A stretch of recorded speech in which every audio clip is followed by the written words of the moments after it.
तो जय हिंद मेरे प्यारे साथियों। दोस्तों, भारतीय डाक विभाग यानी कि इंडिया पोस्ट ऑफिस जीडीएस के रिगार्डिंग में काफ़ी सारे कैंडिडेट ऐसे हैं जो कि टेलीग्राम चैनल पर और वीडियो के कमेंट सेक्शन में एक ही प्रकार के क्वेश्चन बार बार कर रहे हैं और वे पूछ रहे हैं कि सर ये बताइए कि इस बार अप्रैल महीने में जीडीएस एम्प्लॉय के लिए जो ट्रांसफर पोर्टल है वो ओपन किया जाएगा कि नहीं ओपन किया जाएगा।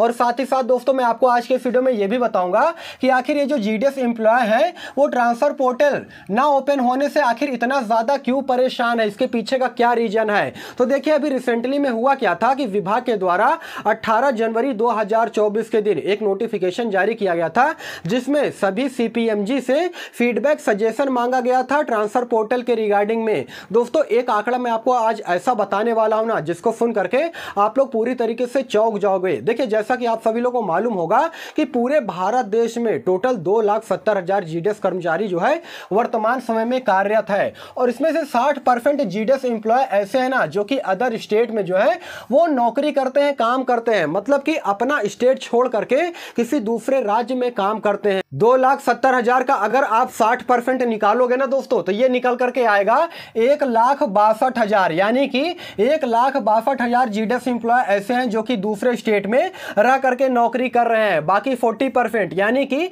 1,08,000 जीडीएस एम्प्लॉय ऐसे हैं जो कि अपने डिस्ट्रिक्ट में यानी कि अपने होम डिस्ट्रिक्ट में रह करके नौकरी कर रहे हैं। देखिए यहां पर जानते हैं एक जीडीएस कर्मचारी को सबसे बड़ी दिक्कत यह आती है दोस्तों, क्योंकि आप सभी लोग को मालूम है कि एक जीडीएस एम्प्लॉय को टीआरपीए कितना मिलता है, मात्र 15,000 से लेकर के 18,000 के बीच में उनका जो टीआरपीए है वो पूरा का पूरा सिमट जाता है। उसमें इनका बेसिक पे भी जुड़ा होता है, डीए भी जुड़ा होता है, साथ ही साथ जो भी अलाउंसेंस दिया जाता है ना वो भी इंक्लूड होते हैं। वे चाहे एबीपीएम, बीपीएम या फिर डाक सेवक के पद पे कार्यरत हो, कोई भी कर्मचारी को इससे ज्यादा उनको महीने का जो सैलरी है वो नहीं दिया जाता है। अगर मान लीजिए कि इनकी सैलरी 30,000 35,000 रुपए अगर होता तब जाकर के ये अदर स्टेट में भी रह करके नौकरी कर सकते हैं, उनको कोई दिक्कत नहीं है।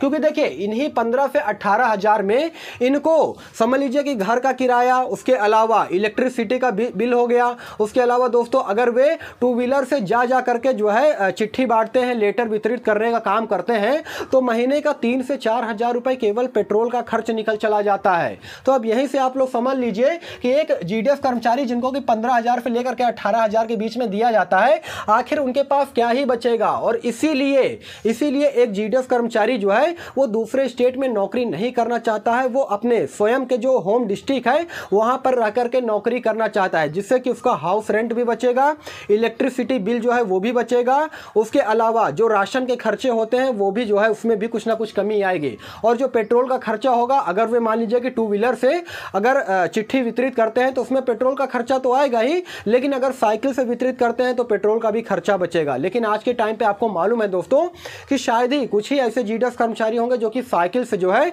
चिट्ठी वितरित करने का काम करते हैं। मैक्सिमम जीडीएस कर्मचारी ऐसे होंगे जो कि अपने बाइक से ही चिट्ठी वितरित करने का काम करते हैं और उनमें भी उनका 3 से 4,000 रुपए जो है चला जाता है। तो कुल मिला के कहने वाली बात यह है कि 15,000 से लेकर के 18,000 के बीच में इनको सैलरी दी जाती है, लेकिन इनको कोई भी पैसा इनका नहीं बच पाता है जो कि ये अपने घर परिवार को दे सके, अपने बच्चे का लालन पालन जो है वो अच्छी तरीके से कर सके। सबसे बड़ी दिक्कत यही है। और इसी वजह से क्या होता है होता क्या है कि जीडीएस साइट पे जो है हर साल एक साल में 4 बार ट्रांसफर पोर्टल ओपन होता है। देखिए पिछली बार क्या हुआ था कि ये जो ट्रांसफर पोर्टल था ना ये मार्च के महीने में ओपन होना था, लेकिन किसी कारणवश जो है ये मार्च महीने में ओपन नहीं हो सका। दोस्तों एक साल में 4 बार ये जो ट्रांसफर पोर्टल है वो ओपन होता है, यानी कि 3 महीने के गैपिंग पर। देखिए इस बार हुआ क्या था कि मार्च महीने में ये जो ट्रांसफर पोर्टल जो है वो ओपन नहीं हुआ था। किस लिए नहीं ओपन हुआ था वो मैं आपको बता देना चाहता हूं, क्योंकि मार्च महीने में आप सभी लोगों को मालूम है पूरे भारत देश में धारा 144 यानी कि आचार संहिता लग गई थी और यही कारण है कि जो ट्रांसफर पोर्टल है वो ओपन नहीं हो सका था। अभी वर्तमान समय की स्थिति की अगर मैं बात करूंगा तो 19 अप्रैल से दोस्तों आप सभी लोगों को मालूम है कि लोकसभा चुनाव जो है वो पूरी तरीके से स्टार्ट हो चुका है। आज 21 अप्रैल है और ये जो लोकसभा चुनाव है ना वो 1 जून तक चलेगा। उसके बाद क्या होगा कि देखिए 4 जून को इसका रिजल्ट आएगा, नतीजा आएगा कि कौन सी पार्टी बनी, किसकी सरकार बनी, ये सारी चीजें होंगी, ठीक है ना। लेकिन अभी जो बड़े बड़े अधिकारी हैं, वो चाहे विभाग के हो या डिपार्टमेंट के बाहर के हो, बड़े बड़े जो अधिकारी हैं ना, वो इलेक्शन ड्यूटी में तैनात है या फिर उनको ट्रेनिंग दी जा रही है, यानी कि ऑन ड्यूटी जो है काफी सारे अधिकारी हैं। इसलिए अभी ये जो ट्रांसफर पोर्टल है ये ओपन नहीं किया जाएगा। यानी कि कुल मिला के कहने वाली बात यह है कि अगर आप सोच रहे हैं कि अप्रैल महीने में ये जो ट्रांसफर पोर्टल है वो ओपन किया जाएगा, तो दोस्तों आप पूरी तरीके से गलत हो। यहां पर मार्च महीने में देखिए ट्रांसफर पोर्टल ओपन नहीं हुआ, अप्रैल महीने में भी ट्रांसफर पोर्टल ओपन नहीं होगा, उसके अलावा मई के महीने में भी ट्रांसफर पोर्टल ओपन नहीं होगा। ये जो ट्रांसफर पोर्टल आपको ओपन होगा वो जून के महीने में, और वो भी जून के लगभग 15 जून के बाद जो है आपको ये ट्रांसफर पोर्टल ओपन देखने को मिलेगा, ठीक है ना। क्योंकि देखिए 1 जून तक तो लोकसभा चुनाव चलेंगे और उसके बाद 4 जून को इसका जो है रिजल्ट आएगा। तो जो भी कुछ होना होगा ना, वो समझ लीजिए कि जून के फर्स्ट वीक के बाद में ही होगा। काफी सारे जीडीएस कर्मचारी ऐसे हैं जो कि ट्रांसफर पोर्टल ओपन ना होने से काफी परेशान है, मैं जानता हूं।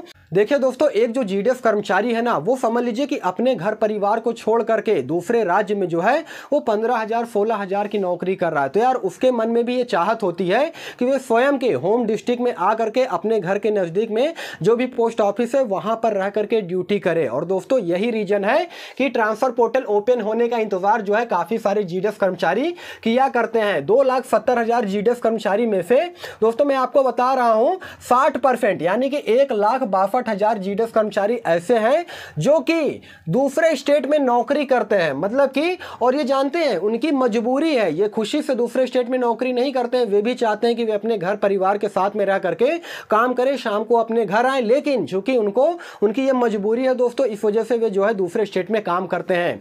अगर इनको भी अगर इतनी सैलरी दी जाए 30-32 रुपए की अगर सैलरी मिलने लगे तो तब तो चलिए कोई दिक्कत नहीं है, वे दूसरे स्टेट में भी रह करके काम कर सकते हैं, क्योंकि उनका जो भी खर्चा है वो अच्छी तरीके से चल जाएगा। वो उसमें से कुछ सेव भी कर सकेंगे, जिसके लिए कि वे अपने जो बच्चे हैं ना उनको पढ़ा सकेंगे, उनका पालन पोषण अच्छी तरीके से कर सकेंगे। लेकिन यार 15-16 हजार की नौकरी में एक जीडीएस कर्मचारी को क्या ही बचेगा। तो दोस्तों यही सारा सब कुछ जानकारी देना था।